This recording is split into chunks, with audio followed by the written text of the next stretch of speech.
First, you need to redeem the Apple gift card in order to add money into your Apple balance.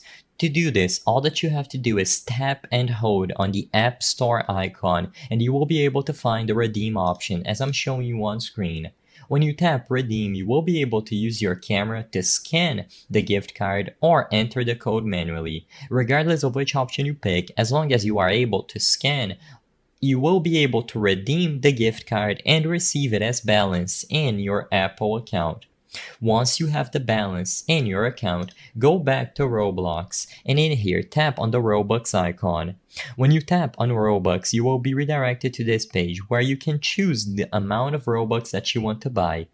If you added the money into your balance properly through the App Store, you will be able to tap on any of these options, and as soon as you tap on any of them, you will get a prompt on screen telling you to use Apple Pay and use your balance to pay for this purchase. As long as you have the necessary amount of funds on your Apple account, you will be able to use the balance that you added to purchase the that you chose.